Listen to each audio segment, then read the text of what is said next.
May intensyon na nga sa pinagagawang teritoryo, pinalalalapayan ng fake news. Gaya po ng kumakalat online na pinaboboycott daw ng isang senador ang mga produktong made in China. I-fact check po natin yan.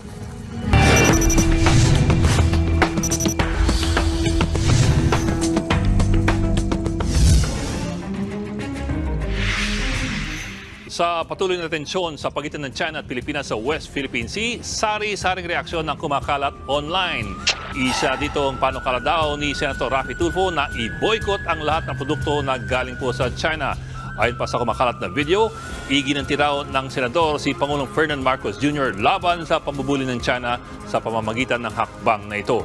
Sa ngayon, meron ng 25,000 views, 863 likes at 201 comments ang nasabing video.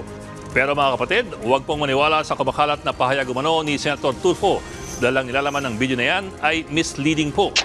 Sinuri po yan ng Facts First PH at ng Rappler. Wala pong sinabi ang senador na boycottin ang lahat ng mga made in China. Bagamat ang video na ginamit ay galing po sa Senate Committee hearing noong August 7, ang tanging panukala ni Senator Tulfo ay ang pagtanggal sa mga computers na ginagamit ng militar na galing po ng China. Pati ang mga telecommunications facilities na ginagawa ng China ay dapat na rin umanong kanselahin. Ito raw ay para ipakita sa Chinese government na hindi papayag ang Pilipinas sa ginagawang pambubuli ng China sa West Philippine Sea. Kaya mga kapatid, huwag basta-basta maniwala at mag-react sa mga video na kumakalat online. Iwasan po natin ang mga post na ang intensyon lamang ay makakuha ng maraming views kahit hindi po tama ang impormasyong nilalaman. Ayan, okay.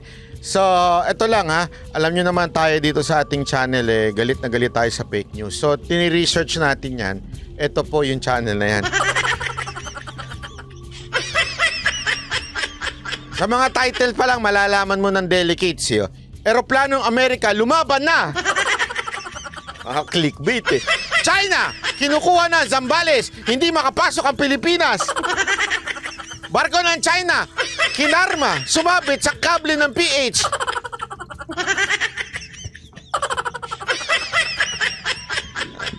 Sa madaling salita, alam nyo na yung mga ganitong klase ng website, di ba?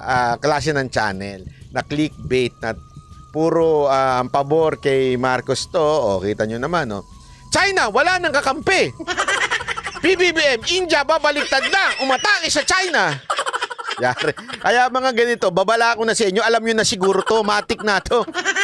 Pag mga ganito, wag ko kagad tayo kasi yung iba, pag lumabas sa newsfeed nila, naniniwala na kagad sila. Hindi na nila pinanunood. Buong mundo, na alarma na.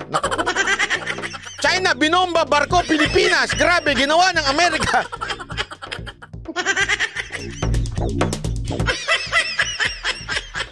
Ganyan ang mga, ayan ang mga halimbawa ng mga ensimada vlogger. Ha? Nagulat ang China, PBBM bagong pinuno ng ASEAN. Ito ang ayaw mangyari ng China. Pambata no? Ayan yung balita ni Juan. At pag tiningnan mo yung channel niyan, hindi ko siya nag-a-appear. Bahala ko kayo kung sino siya. Yan yung mga style ng mga ano. Alam nyo na ibig sabihin niya. Ganyan no ang mga ensimada vlogger, mga tanso vlogger. Ha? Ingat-ingat kayo sa ganyan, ha? Katulad nga yung nilabas kanina, yung si Tulfo daw pinagba. Ewan ko nga kung sinisiraan si Tulfo doon o binibuild up si Tulfo kaysa siniraan daw si Tulfo, kaysa sinabi daw ng Tulfo na i-boycott ang mga produkto ng bumili ng ganitong produkto ng China, di ba? Hindi ko alam kung sinisiraan lang nila o binibuild up nila si Tulfo. Basta tandaan natin, lagi ho tayo mapagmatsyag pagdating sa social media. Ingat-ingat po tayo. Napakarami hong fake news sa social media. Ingat tayo, siguraduhin natin pag pinanood natin, pag tiningnan pala natin, lumabas sa newsfeed natin at may nakita tayo na nakakagulat na pangyayari. Panoorin nyo naman. Or, wag nyo nang paniwalaan. Sabi nito, Ninil, Sangkay 2.0, yan. Hindi, alam mo, uso talaga sa social media yan. Kasi, malaki naman talaga ang following ni Sangkay. Umabot siya ng million dahil sa mga ganyang content eh. Before the election, ganyan ang mga content niyan eh, di ba? Oh, ito na. Tapos pag nagsalita mo siya dyan, kala mo, ang daming naniwala kaya dyan. Oh, hanggang binura niya na yung sa ano niya, yung sa Talano Gold. Ayan si Mr. Talano eh. Oh. Hindi. Di ba? Dito natin nabuko yun eh. Yung Talano Gold na yan, yung dumadaus-dos. Saan niya galing yan eh? Di ba? Yan Talano Gold na dumadaus-dos. Ano niya, napadami niya yung channel niya dahil sa ganyang klase ng style na pagbabalita na sobrang sinisensationalize yung panahon ni Marcos. As in, inaangan.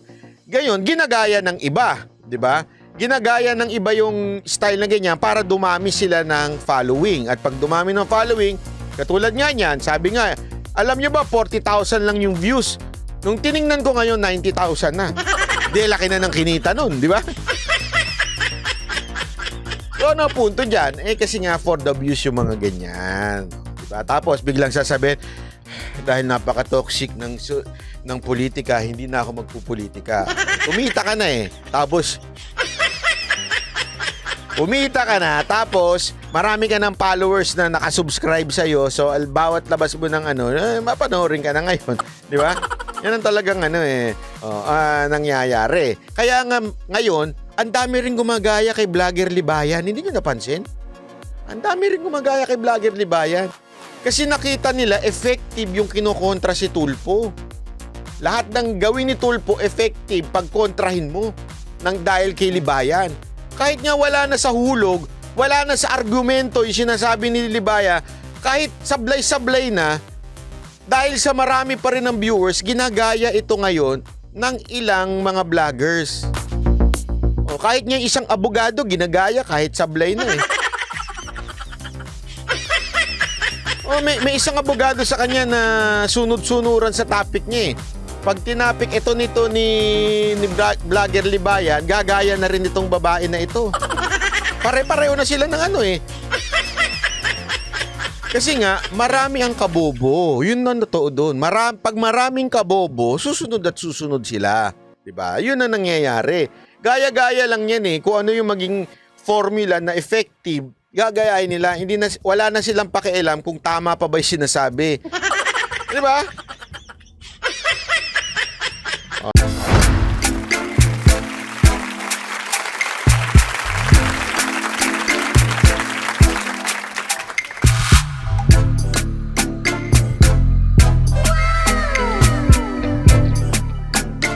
The next performance will start momentarily.